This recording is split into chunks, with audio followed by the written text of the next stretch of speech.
Bonjour à toutes et à tous. Je m'appelle Tracy et je veux devenir une championne d'échecs. Veux-tu apprendre avec moi ce jeu incroyable? Aujourd'hui, on va apprendre ensemble la 4e leçon. Mais avant de commencer, j'ai une petite blague pour toi.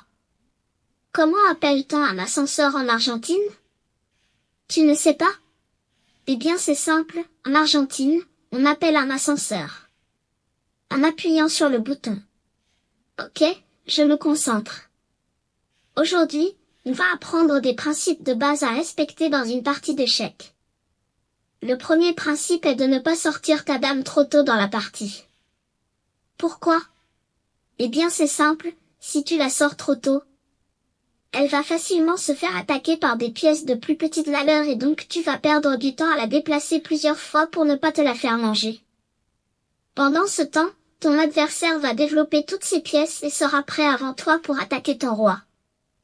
Regarde cet exemple. Les blancs vont tenter le mat du berger. Tu le connais? Je vais te le montrer rapidement. Les blancs jouent le pion en E4. Les noirs jouent leur pion dans le centre aussi. Dès le deuxième coup de la partie, les blancs sortent leur dame. Ce n'est pas bien, tu vas vite voir pourquoi. Il faut tout d'abord protéger le pion noir attaqué par la dame. On va sortir notre cavalier. Les blancs jouent leur fou en C4. Regarde bien, les blancs menacent de nous faire échec et mat si la dame mange le petit pion là. Et oui, le roi ne pourrait plus s'enfuir, ni manger notre dame qui est protégée par le fou. Donc les noirs doivent empêcher cela. Ils chassent la dame grâce à ce petit pion. Voilà, la dame est attaquée et doit partir. Attention, les blancs sont malins, ils menacent de nouveau de manger le petit pion F7 et faire échec et mat. Les noirs doivent empêcher cela et sortent leur cavalier. Voilà, il n'y a plus de menace de mat et regarde, les noirs ont sorti 2 cavaliers, ils vont sortir leur fou ici et ensuite ils pourront roquer. Les blancs ont fait plusieurs mouvements avec leurs dames, mais pour rien.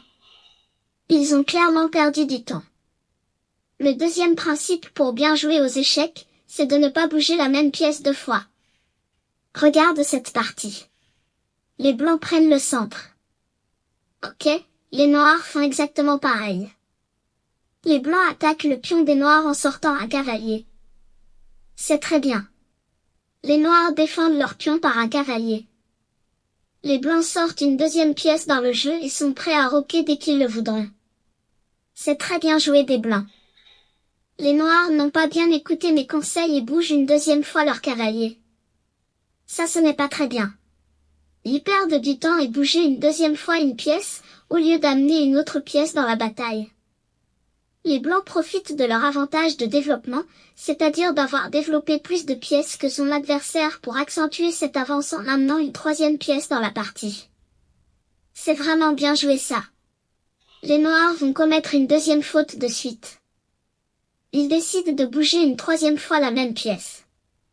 Ça ce n'est vraiment pas bien du tout. Ok, ils ont dépensé 3 mouvements de cavalier, pour simplement disparaître de l'échiquier. Tu as vu?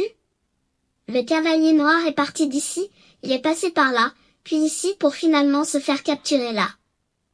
Pendant ce temps, les blancs ont réussi à amener 3 pièces dans le champ de bataille.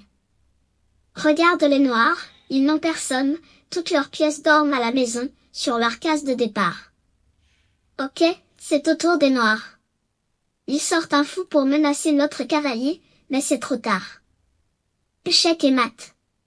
Tu as vu. Ne bouge jamais la même pièce plusieurs fois dans l'ouverture à moins que cela soit vraiment nécessaire ou que tu gagnes quelque chose si tu le fais. Par exemple, ici on a bougé la dame 2 fois, mais c'était pour faire échec et mat, cela en valait la peine. Le 3e principe pour bien jouer aux échecs, c'est de toujours regarder avant de jouer ton prochain coup, quelles sont les possibilités de mon adversaire pour me faire échec. Regarde cette position. Les blancs ont très envie de manger le petit pion noir là-bas. Mais voilà, quand on ne vérifie pas les échecs possibles de notre adversaire, il peut nous surprendre. Regarde, la tour nous fait échec au roi et on va perdre la dame au prochain coup. Donc, écoute bien ce conseil. Quand c'est à ton tour de jouer, regarde d'abord toutes les possibilités de ton adversaire de te faire échec et décide si tu dois te défendre ou non. Bravo, tu peux maintenant effectuer les exercices dans ta brochure. On se voit bientôt dans une prochaine vidéo.